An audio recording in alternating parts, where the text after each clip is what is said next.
And welcome to BioStudies. In the previous video we have started with the amino acids. ಈ amino acids ಅನ್ನು ನಾವು monomers ಅಂತಲೂ ಕಲಿತೀವಿ. ಯಾಕೆ? These are the monomers of proteins. So ಈ amino acid structure ಅನ್ನು ನಾವು ನೋಡಬೇಕಾದ್ರೆ amino group plus carboxylic group and one variable group ಇರುತ್ತೆ. ಅದನ್ನು ನಾವು R ಅಂತ ಡಿನೋಟ್ ಮಾಡಿದ್ವಿ. I hope you remember COOH carboxylic group and amino group, then hydrogen, and this is the variable group R, and based on this variable group we have so many different types of amino acids, and out of these types only 20 are involved in protein synthesis. ಕೆಲವೊಂದು example ಸ್ಟ್ರಕ್ಚರನ್ನು ನಾವು study ಮಾಡಿದ್ವಿ. I hope you are very much perfect with those structures: glycine, alanine, serine, cysteine, glutamic acid and tyrosine structure. ಸರಿನಾ? Then we have studied the zwitterion concept. chiral carbon ಅಂದರೆ ಏನು, alpha amino acids ಅಂದರೆ ಏನು ಅಂತ previous ವಿಡಿಯೋದಲ್ಲಿ study ಮಾಡಿದ್ವಿ. Then acidic amino acids, neutral amino acids, basic amino acids, aromatic amino acid, essential and non-essential amino acid.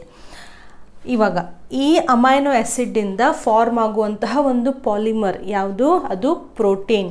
So amino acids ಒಂದಕ್ಕೊಂದು join ಆಗಿ ಏನನ್ನು ಫಾರ್ಮ್ ಮಾಡ್ತವೆ?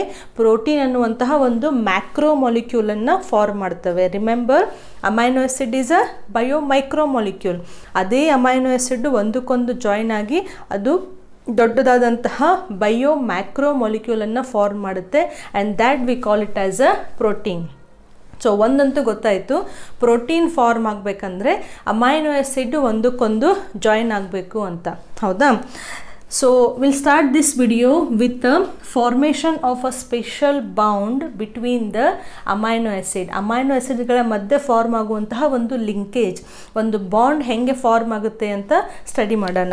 ನಾವು ಕನ್ಸಿಡರ್, ನಾವು these are the amino acid. This is amino acid 1, amino acid 2, right? Then amino acid 3, then amino acid 4. Okay, so ಈ ಎಲ್ಲ amino ಆ್ಯಸಿಡ್ಸ್ಗಳು, just I have taken 4 here. So ಒಂದು ಪ್ರೋಟೀನಲ್ಲಿ ಎಷ್ಟು ಬೇಕಾದಷ್ಟು ಅಮೈನೋ ಆ್ಯಸಿಡ್ಸ್ ಇರ್ಬೋದು, ಅದರ ಸೀಕ್ವೆನ್ಸು ಪರ್ಟಿಕ್ಯುಲರ್ ಆಗಿರುತ್ತೆ. ಈ ಎಲ್ಲ ಅಮೈನೋ ಆ್ಯಸಿಡ್ಸ್, ಬೇರೆ ಬೇರೆ ಅಮೈನೋ ಆ್ಯಸಿಡ್ಸು ನಾವು they have to join together. ಇವೆರಡು ಜಾಯಿನ್ ಆಗ್ತಾ ಒಂದು ಚೈನನ್ನು ಫಾರ್ಮ್ ಮಾಡ್ತವೆ, and that chain itself we call it as in later stage we call it as a protein, ಹೌದಾ? ಸೊ ಇವೆರಡರ ಮಧ್ಯೆ ಏನಾಗಬೇಕು? ಇಲ್ಲಿ ಒಂದು ಬಾಂಡ್ ಫಾರ್ಮೇಷನ್ ಅಂತ ಆಗಬೇಕು.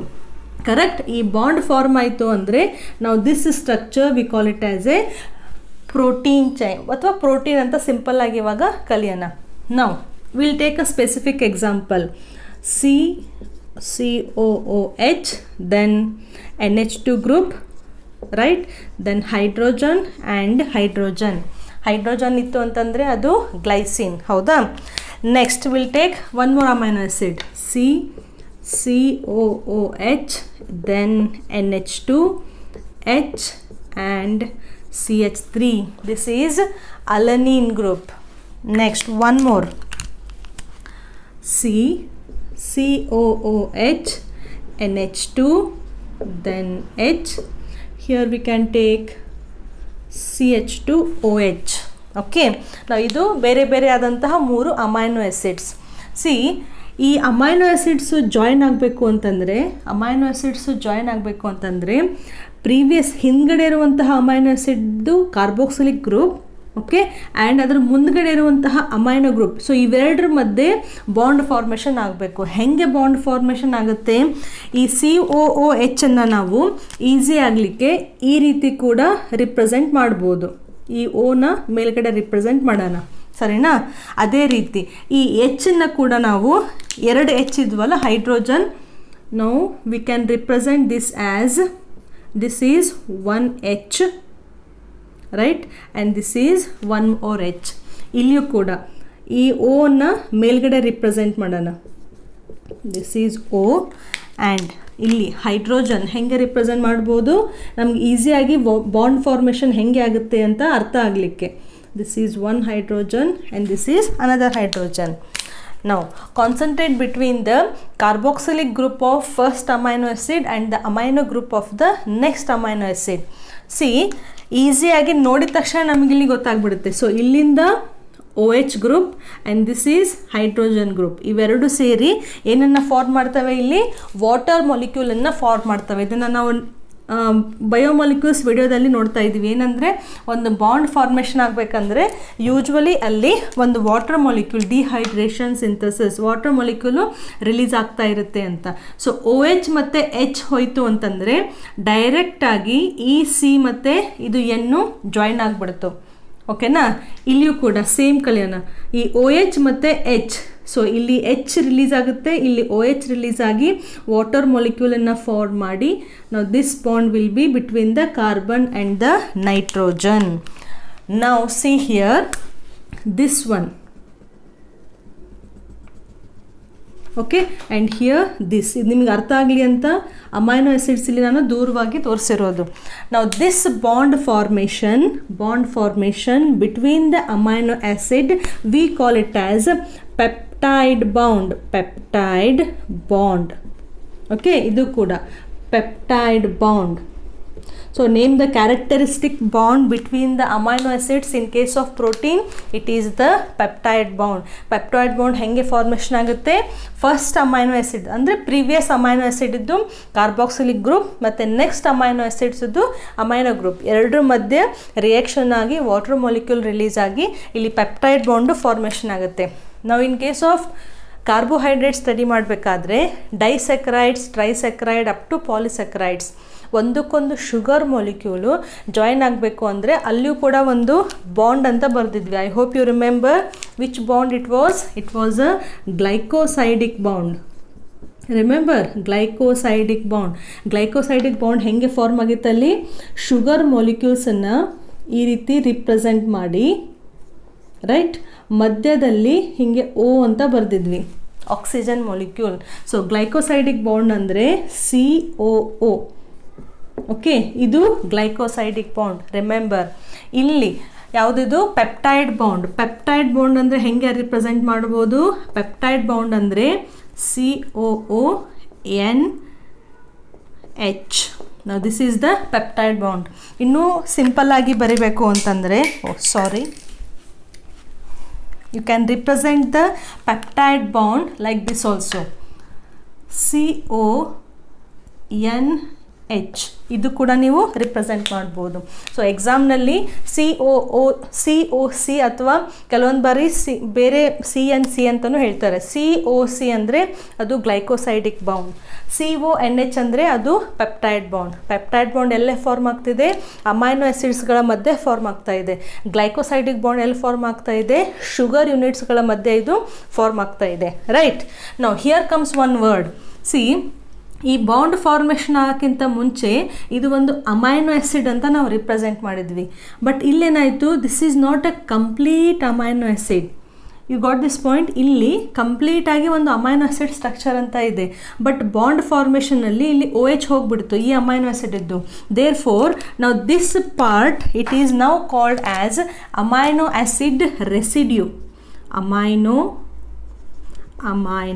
ಆ್ಯಸಿಡ್ ರೆಸಿಡ್ಯೂ ಅಂತಂದರೆ ಏನು, ಈ ಅಮೈನೋ ಗ್ರೂಪಿಂದ ಸರ್ಟನ್ ಕೆಮಿಕಲ್ಸ್ ಅಂದರೆ ಕಂಪೌಂಡ್ಸು ಹೋಗಿ ಅದು ರೆಸಿಡ್ಯೂ ಆಗಿ ಇಲ್ಲಿ ಉಳ್ಕೊಂಡಿದೆ ಅಂತ. ಸೊ ಇದು ಕೂಡ ಒಂದು ಅಮೈನೋ ಆ್ಯಸಿಡ್ ರೆಸಿಡ್ಯೂ, ಯಾಕೆ ಇಲ್ಲಿ ಅಮೈನೋ ಗ್ರೂಪಿಂದ H ಹೋಯ್ತಲ್ಲ, H ಇತ್ತು ಅಂದರೆ ಅದು ಒಂದು ಕಂಪ್ಲೀಟಾಗಿ ಅಮೈನೋ ಆ್ಯಸಿಡ್ ಆಗ್ತಾ ಇತ್ತು. ನಾವು we have remove the H no. So this is one amino acid residue. Now this chain we call it as a polypeptide chain.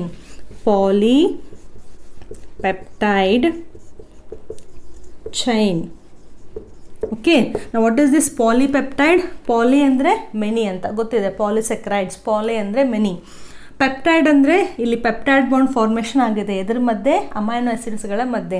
So ಒಂದಕ್ಕೊಂದು ಅಮೈನೋ ಆ್ಯಸಿಡ್ಸ್ ಜಾಯಿನ್ ಆಗಿ ಪೆಪ್ಟೈಡ್ ಬಾಂಡ್ಗಳ ಮೂಲಕ ಅವು ಒಂದಕ್ಕೊಂದು ಲಿಂಕೇಜನ್ನು ಫಾರ್ಮ್ ಮಾಡಿ ಒಂದು ಚೈನನ್ನು ಫಾರ್ಮ್ ಮಾಡ್ತಾವಲ್ಲ. So this chain we call it as a polypeptide chain. ಗೊತ್ತಾಯ್ತಾ? ನಾವು in this polypeptide chain, remember this carefully, polypeptide ಚೈನ್ನಲ್ಲಿ ಫಸ್ಟ್ ಅಮೈನೋ ಆಸಿಡ್ ಇರುತ್ತಲ್ಲ ಅದರದ್ದು ಇಲ್ಲಿ ಅಮೈನೋ ಗ್ರೂಪ್ ಫ್ರೀ ಇದೆ.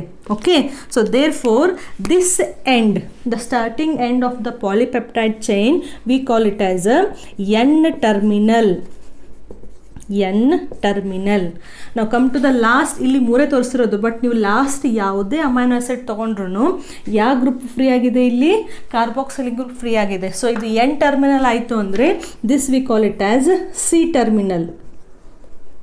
ಓಕೆ, ಸೊ ಪಾಲಿಪೆಪ್ಟೈಡ್ ಚೈನ್ ಮಧ್ಯೆ ಇರುತ್ತೆ, ಎಷ್ಟು ಉದ್ದ ಆದರೂ ಇರ್ಬೋದು. C 1 amino acid, 2 amino acid, 3, 4, 5, 6 ಎಷ್ಟಾದರೂ ಬರ್ಕೊಳ್ಳಿ, based on the protein structure. So ಈ ಪಾಲಿಪೆಪ್ಟೈಡ್ ಚೈನದ್ದು ಸ್ಟಾರ್ಟಿಂಗ್ನಲ್ಲಿ ಇದನ್ನು ನಾವು ಎನ್ ಟರ್ಮಿನಲ್ ಅಂತ ಕರಿತೀವಿ, ಹೊರಗಡೆ ಲಾಸ್ಟ್ ಇತ್ತಲ್ಲ ಅದನ್ನು ನಾವು ಸಿ ಟರ್ಮಿನಲ್ ಅಂತ ಕರಿತೀವಿ. ಸೊ ಈ ಕಾನ್ಸೆಪ್ಟ್ ನಿಮಗೆ ಕರೆಕ್ಟಾಗಿ ಕ್ಲಿಯರಾಗಿ ಅರ್ಥ ಆಗಿರಬೇಕು. You got this point? So we have studied the bond formation between the amino acids. Okay, so ಈ ರೀತಿ ಒಂದಕ್ಕೊಂದು ಅಮೈನೋ ಆಸಿಡ್, ಇವಾಗ ಇದು ಇಲ್ಲಿ ಗ್ಲೈಸಿನ್ ಇದೆ, ವ್ಯಾಲಿನ್ ಇದೆ. ಸೊ ಕೆಲವೊಂದು ಪ್ರೋಟೀನ್ಗಳಲ್ಲಿ ಬೇರೆ ಬೇರೆ ಅಮೈನೋ ಆಸಿಡ್ಸ್ ಇರ್ತವೆ, ಬೇರೆ ಬೇರೆ ಸ್ಟ್ರಕ್ಚರನ್ನು ಹೊಂದಿರ್ತವೆ, ಬೇರೆ ಬೇರೆ ನಂಬರ್ಗಳನ್ನು ಹೊಂದಿರ್ತವೆ. So based on the number and based on the chain formation we have so many different types of proteins. Correct? Now here comes the one more word. The proteins are always heteropolymers. Very very important. Hetero ಮತ್ತು homo ಅಂತ ನಾವು ವರ್ಡನ್ನು ಎಲ್ಲಿ ಕಲ್ತಿದ್ವಿ, ಪಾಲಿಸ್ಯಾಕರೈಡ್ಸ್ನಲ್ಲಿ ಕಲ್ತಿದ್ವಿ. Polysaccharides are of 2 types, homo polysaccharides and hetero polysaccharides. ಅಂದರೆ polysaccharide ಚೈನ್ನಲ್ಲಿ ಬರುವಂತಹ ಎಲ್ಲ ಶುಗರ್ ಮಾಲಿಕ್ಯೂಲ್ಸು ಸಿಮಿಲರ್ ಆಗಿದ್ದು ಅಂತಂದರೆ ಅದು ಹೋಮೋ ಪಾಲಿಸ್ಯಾಕರೈಡ್. ಶುಗರ್ ಯೂನಿಟ್ಸು ಬೇರೆ ಬೇರೆ ಇದ್ದು ಆ ಚೈನ್ ಆಗಿತ್ತು ಅಂತಂದರೆ ಅದು hetero polysaccharide. Homo polysaccharide, just give one example, glycogen, starch, inulin, cellulose and even chitin. Hetero polysaccharide example peptidoglycan. Okay, ಅದೇ ರೀತಿ ನೀವು ಒಂದು ಪ್ರೋಟೀನನ್ನು ತೊಗೊಂಡ್ರೆ, ಇದು ಫುಲ್ ಒಂದು ಚೈನ್ ಅಂದರೆ ಇವಾಗ ಒಂದು ಪ್ರೋಟೀನ್ ಅಂತ ಆಯಿತು, ಹೌದಾ? ಸೊ ಈ ಪ್ರೋಟೀನ್ನಲ್ಲಿ it is always hetero. What does it mean ಅಂದರೆ ಅಮೈನೋ ಆಸಿಡ್ಸ್, ಒಂದೇ ಅಮೈನೋ ಆಸಿಡ್ಸು ರಿಪೀಟ್ ಆಗಿ ಪಾಲಿಪೆಪ್ಟೈಡ್ ಚೈನನ್ನು ಫಾರ್ಮ್ ಆಗಿ ಪ್ರೋಟೀನನ್ನು ಫಾರ್ಮ್ ಮಾಡಿರೋದಿಲ್ಲ. ಫಾರ್ ಎಕ್ಸಾಂಪಲ್, ನಾವು this is glycine. So glycine, then glycine, again glycine, again glycine. ನಾವು this is peptide bond. So ಒಂದು ಪಾಲಿಪೆಪ್ಟೈಡ್ ಚೈನ್ನಲ್ಲಿ ಸೇಮ್ ಆಗಿ ಒಂದೇ ಅಮೈನೋ ಆಸಿಡ್ ರಿಪೀಟ್ ಆಗ್ತಾ ಆಗ್ತಾ ಇದು ಒಂದು ಚೈನನ್ನು ಫಾರ್ಮ್ ಮಾಡುತ್ತೆ. ಬಟ್ ಈ ರೀತಿಯಾಗಿ ಯಾವುದೇ ಪ್ರೋಟೀನ್ ಮಾಲಿಕ್ಯೂಲ್ಸ್ ಇರೋದಿಲ್ಲ. ಹೋಮೋ ಪಾಲಿಮರ್ಸ್ ಅಂದರೆ ಸಿಮಿಲರ್ ಅಮೈನೋ ಆಸಿಡ್ಸನ್ನು ಹೊಂದಿರುವಂತಹ ಚೈನ್ ಇರೋದಿಲ್ಲ. ಒಂದು ಗ್ಲೈಸಿನ್ ಇತ್ತು ಅಂತಂದರೆ ಒಂದು ಅಲನಿನ್ ಇರ್ಬೋದು, ಅಲನಿನ್ ಇತ್ತು ಅಂದರೆ ನೆಕ್ಸ್ಟ್ ಯಾವುದೋ ಒಂದು ಥೈರೋಸಿನ್ ಇರ್ಬೋದು, ಅಥವಾ ಸಿಸ್ಟಿನ್ ಇರ್ಬೋದು, ಲೈಸಿನ್ ಇರ್ಬೋದು, ನೆಕ್ಸ್ಟ್ ವ್ಯಾಲಿನ್ ಇರ್ಬೋದು. ಸೊ ಯೂನಿಟ್ಸ್ ಏನಿದಾವಲ್ಲ, ಯೂನಿಟ್ಸ್ ಫುಲ್ ಚೇಂಜ್ ಆಗ್ತಾ ಇರ್ತವೆ. ಒಂದೇ ಯೂನಿಟನ್ನು ಹೊಂದಿರುವಂತಹ ಚೈನ್ ಇರೋದಿಲ್ಲ ಪಾಲಿಪೆಪ್ಟೈಡ್ನಲ್ಲಿ. So that is the meaning of ಹಿಟಿರೋಪಾಲಿಮರ್ಸ್.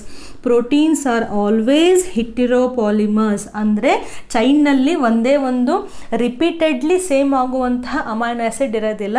Always it is made up of different amino acids. ಈ ಕಾನ್ಸೆಪ್ಟ್ ಅರ್ಥ ಆಯ್ತಾ? Stay home. Please practice all these structures one time.